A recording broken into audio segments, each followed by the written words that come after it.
मित्रों नमस्कार। कामाख्या टुडे में आपका पुनः स्वागत करता हूँ। आज मैं चर्चा करूँगा कि आपके बहुत मेहनत के बाद में भी आपको बरकत क्यों नहीं हो रहा है। बरकत के लिए अगर घर में बरकत चाहते हैं, आप अपनी मेहनत का पूरा फ़ायदा उठाना चाहते हैं, आपके द्वारा जो कमाया गया धन है उस धन से बरकत हो, तो आपको 13 काम करने। बहुत साधारण से काम है। बरकत को हिंदी में प्रचुरता मान सकते हैं। कुछ लोग इसे प्रभु की कृपा भी मानते हैं, कुछ लोग इसे लाभ मानते हैं, कुछ इसका अर्थ समृद्धि या सौभाग्य से लगाते हैं। मित्रों, बरकत अर्थात शुभ स्थिति, जिसमें कोई भी चीज़ या चीज़ों की मात्रा में पर्याप्त मात्रा में उपलब्ध हो, आवश्यकताओं की पूर्ति होने के बावजूद भी वो बची रहे। अर्थात अन्न इतना हो कि घर के सभी सदस्यों, अतिथियों, अगर अतिथि के अलावा कुछ लोग और भी आ जाए तो वो भी उस अन्न का खा सके, और उसके बावजूद भी धन अपनी आवश्यकताओं की पूर्ति के बाद में भी बचा रहे। आइए हम जानते हैं कि बरकत बनी रहे, इसके लिए कौन से अछूत उपाय हैं जो करने से हमें माँ लक्ष्मी की, अन्नपूर्णा की कृपा सदैव बनी रहे। दान देने की प्रवृत्ति बनाए। प्रकृति का नियम है, आप जितना देंगे उससे प्रकृति दुगुना लौटा देती है। यदि आप धन्य और अन्न को पकड़ कर रखेंगे तो छूटता जाएगा। दान में सबसे बड़ा दान अन्नदान है। निम्नलिखित उपाय करके आप घर के अन्न के भंडार को भरे रख सकते हैं। गाय, कुत्ता, कौवा, चींटी, पक्षी के हिस्से का भोजन निकालना जरूरी है। हिंदू धर्म के अनुसार सबसे पहले गाय की रोटी बनाई जाती है और अंत में कुत्ते की। इस तरह सभी का हिस्सा आपके भंडार में बना है। इस तरह के दान को पंचयज्ञ में से एक वैष्णव देव यज्ञ भी कहा जाता है। 5 यज्ञ, ब्रह्म यज्ञ, देव यज्ञ, पितृयज्ञ, वैश्य देव यज्ञ और अतिथि यज्ञ। अतिथि यज्ञ से अर्थ ये है कि अतिथियों को सेवा करना, उनको अन्न जल देना। अपंग, महिला, विद्यार्थी, सन्यासी, चिकित्सक और धर्म के रक्षकों की सेवा और सहायता करना अतिथि यज्ञ ही है। अग्निहोत्र कर्म करें। मित्रों, हिंदू धर्म में बताए गए 5 तरह के यज्ञों में से एक देवी यज्ञ है, जिसे अग्निहोत्री यज्ञ भी या कर्म भी कहते हैं। इससे जहाँ देव ऋण चूकता होता है, वहीं अन्न और धन में आपकी बरकत बनी रहती है। अग्निहोत्र कर्म 2 तरह से होता है। पहला कि जब हम भोजन खाएं उससे पहले उसे अग्नि को समर्पित करें। अग्नि द्वारा पकाए गए अन्न पर सबसे पहला अधिकार अग्नि का होता है। दूसरा तरीका, यज्ञ की वेदी बनाकर हवन किया जाता है। अब भोजन के नियम क्या है मित्रों? भोजन की थाली को हमेशा पाट, चौपाई, चौक या टेबल पर सम्मान के साथ रखें। खाने की थाली को कभी भी एक हाथ से ना पकड़े। ऐसा करने से खाना प्रेत योनि में चला जाता है। भोजन करने के उपरांत थाली में हाथ कतई ना धोएं, बिल्कुल ना धोएं। थाली में कभी भी जूठा ना छोड़ें। भोजन करने के बाद थाली को कभी किचन स्टैंड, पलंग, टेबल के नीचे ना रखें और ऊपर भी ना रखें। रात्रि में भोजन के जूठे बर्तन को घर में ना रखें। भोजन के करने के उपरांत पूर्व देवताओं का आवाहन करें। भोजन करते समय वार्तालाप या क्रोध ना करें। परिवार के सदस्यों के साथ बैठकर भोजन करें। भोजन करते वक्त अजीब अजीब सी आवाज़ें ना निकालें। मित्रों, रात में चावल, दही, सत्तू का सेवन करने से लक्ष्मी का निरादर होता है। अतः समृद्धि चाहने वाले तथा जिन व्यक्तियों को आर्थिक कष्ट रहते हो, उनको रात में दही, सत्तू और चावल का प्रयोग नहीं करना चाहिए। भोजन सदैव पूरब और उत्तर की तरफ मुंह करके करना चाहिए। संभव हो तो रसोई घर में बैठकर भोजन करें, इससे राहु शांत होता है। जूते पहने हुए कभी भोजन ना करें। सुबह कुल्ला किए बिना पानी या चाय ना पिएं। मित्रों, जूठे हाथ से या पैरों से कभी गौ ब्राह्मण अग्नि को स्पर्श ना करें। टपकता हुआ नल ठीक कराएं।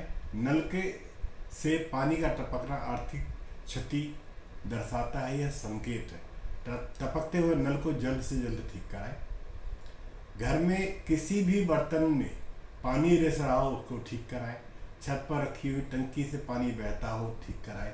क्रोध से कलह से बचे। घर में क्रोध, कलह, रोना धोना आर्थिक समृद्धि और ऐश्वर्यता को नाश करता है, इसलिए कलह कलेश पैदा ही ना होने दें। आपस में प्रेम का, सौहार्द का वातावरण बनाएं। एक दूसरे की भावनाओं को समझें। परिवार के लोगों को सुनने और समझने में अपनी क्षमता को बढ़ाएं। अपने विचारों के अनुसार घर को चलाने का प्रयास न करें। सभी के विचारों को सम्मान करो। मित्रों, घर में सफाई, कभी भी ब्रह्म मुहूर्त या संध्या काल को झाड़ू नहीं लगाना। झाड़ू को ऐसी जगह रखें जहां अतिथियों की नज़र ना पड़े। झाड़ू को पलंग के नीचे कतई ना रखें। मित्रों, घर साफ सुथरा सुंदर बनाकर रखें। घर के चारों कोनों को साफ रखें, खास करके ईशान, उत्तर और वायु कोण को हमेशा खाली रखें और साफ रखें। बाथरूम को गीला रखना आर्थिक स्थिति के लिए बेहतर नहीं होता। प्रयोग करने के उपरांत कपड़े से सुखाने का प्रयास करें। दक्षिण व पश्चिम दिशा खाली या हल्का रखें। कैरियर में स्थिरता के लिए शुभ नहीं है, इस दिशा को खाली न रखें। घर में काले, कत्थई, मटमैले, जामुनी और बैंगनी रंग का इस्तेमाल न करें, चाहे वो पर्दा हो, दीवार हो या चादर हो। दोबारा कहता हूँ, काले, कत्थई, मटमैले, जामुनी और बैंगनी रंग के कलर का चादर, पर्दा या दीवारों का रंग प्रयोग में ना लाएं। घर में सीढ़ियों का मुख को पूरब से पश्चिम, उत्तर से दक्षिण की ओर ही बनाएं। कभी भी उत्तर पूरब सीढ़ियाँ ना बनवाएं। घर में फर्श, दीवार या छत पर दरार न पड़ने दें। अगर पड़ जाए तो उसे तुरंत भरवाएं, क्योंकि दरारों का होना अशुभ माना जाता है। अब मित्रों, खुद को भी सुधारें। घर में स्त्रियों का सम्मान करें। दक्षिण दिशा में पैर रख के ना सोए। बटुए या रुपए को पैंट की पिछली जेब में ना रखें। किसी भी प्रकार का नशा ना करें। झूठ बोलने से बरकत जाती है। मित्रों, दांतों को अच्छा, साफ और चमकदार बनाएं। बार बार थूकने, झींकने या खांसने की आदत को बदलें। घर में हर कहीं गंदगी ना फैलाएं। नाखून और बाल बढ़ाकर ना रखें। प्रतिदिन शरीर के सभी छिद्रों में 3 बार जल से धोएं, सुबह, शाम और रात्रि को। मित्रों, पूजा घर और तिजोरी। घर में अगर पूजा घर नहीं है तो लाल किताब के विशेषज्ञ से पूछकर पूजा घर बनवाएं। यदि वह बनवाने की छूट देते हैं तो किसी वास्तु शास्त्री से संपर्क कर पूजा बनवाएं। ये इसलिए लिखना पड़ रहा है कि किसी की कुंडली के अनुसार पूजा घर बनाकर रखना नुकसानदेह भी होता है। किसी देवी देवता की एक से ज़्यादा मूर्ति ना रखें या तस्वीर ना रखें। पूजा घर के अलावा देवी देवताओं की मूर्ति या तस्वीर किसी अन्य हिस्से में ना रखें। मित्रों, किसी भी देवता की 2 तस्वीरें ऐसे ना लगाएं कि उनके मुंह आमने सामने हो। देवी देवताओं की तस्वीर कभी नेतृत्व कोण में ना लगाएं, वरना कोर्ट कचहरी के मामले आपका पीछा नहीं छोड़ेंगे। तिजोरी में हल्दी की कुछ गांठ एक पीले वस्त्र में बांध कर रखें। साथ ही कुछ कौड़ियाँ, चांदी के सिक्के, तांबे के सिक्के भी रखें। कुछ पीले चावल तिजोरी में रखें। तिजोरी में इत्र की शीशी, चंदन बत्ती या अगरबत्ती का पैकेट भी रख सकते हैं, जिससे उसमें सुगंध बनी रहेगी। मित्रों, घर में देवी देवताओं पर चढ़ाए हुए फूल सूख जाने पर उसे रखना अलाभकारी है, उनको ना रखें। संधि काल में कोशिश करके मौन रखें अपने आप को। संधि काल में अनिष्ट शक्तियाँ प्रबल होने लगती हैं, इसलिए इस काल को निषेध बताया गया। सोना, खाना पीना, गालियाँ देना, झगड़े करना, अभद्र, असत्य बोलना, क्रोध करना, शाप देना, यात्रा के लिए निकलना, शपथ लेना, धन लेना या देना, रोना, वेद मंत्रों का पाठ करना, ये शुभ कार्य करना, ये चौखट पर खड़ा होना संधि काल में। उपरोक्त नियम का पालन नहीं करने से एक ओर बरकत जाती है तो एक तरफ से दूसरी ओर से आप कई तरह के संकटों में घिर जाते हैं। जहाँ तक मदिरा सेवन, स्त्री का अपमान, तामसिक भोजन, अनैतिक कृत्यों को महत्व ना दे। मित्रों, अगर आप अपार धन की इच्छा रखते हैं तो सबसे पहले हनुमान जी से अपने पापों की क्षमा मांगे। प्रतिदिन हनुमान चालीसा पढ़ते हुए 5 मंगलवार को बड़ के पत्ते पर आटे का दिया जलाकर उनके मंदिर में रख के आए। हनुमान जी की कृपा हुई तो पहले गृह और ग्रह उनमें सुधार होना शुरू होगा, धन प्राप्ति के मार्ग खुलेंगे। जो व्यक्ति नित्य देहरी की पूजा करते हैं, देहरी के आसपास घी के दीपक जलाते हैं, उनके घर पे लक्ष्मी स्थायी रूप से वास करती है। घर के बाहर शुद्ध केसर से स्वास्तिक का निर्माण करके उसे पीले पुष्प और अच्छे चढ़ाए, घर में लक्ष्मी का आगमन निश्चित होगा। मित्रों, श्री महालक्ष्मी का ध्यान करके मस्तिष्क पे शुभ केसर का तिलक लगाए, धन लाभ के समाचार मिलेंगे। प्रतिदिन सुबह और शाम अपने घर, कार्यालय में कपूर जलाएं। घर के किसी स्थान में वास्तु दोष हो, वहां कपूर की एक डली बिना जलाए रख दे।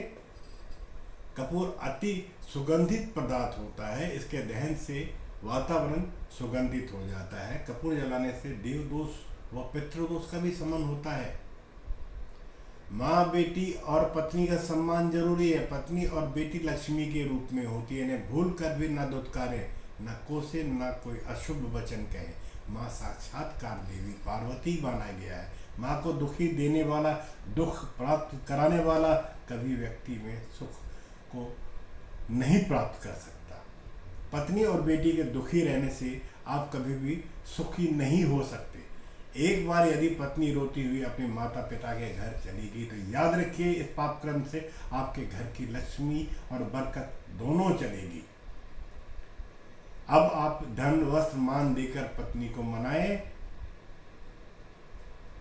गुरुवार को छोड़ के सप्ताह के अंदर एक बार समुद्री नमक का पोछा घर में लगाने से आपके घर में शांति बनी रहेगी। मित्रों, घर की सारी नकारात्मक ऊर्जा समाप्त हो जाएंगी, घर में झगड़े भी नहीं होंगे, लक्ष्मी स्थायी रूप में वास करेगी। मित्रों, कहीं भी अटाला मतलब कूड़ा कचरा घर में जमा न होने दे। शाम के समय सोना, पढ़ना और भोजन निषेध है। सोने से पूर्व पैरों को ठंडे पानी से धोना चाहिए, परंतु गीले पैर नहीं सोना चाहिए, इससे धन की नाश होता है। मकड़ी का जाना घर में या वॉशरूम में कहीं भी ना बनने दे। मित्रों, आज की चर्चा में यहीं संपन्न करता हूँ, पुनः मुलाकात करता हूँ। आशा करता हूँ आपको मेरा ये वीडियो अच्छा लगा होगा। आप अपने विचार जरूर कमेंट बॉक्स में मुझे दें। जय माँ का वाक्य, जय माँ।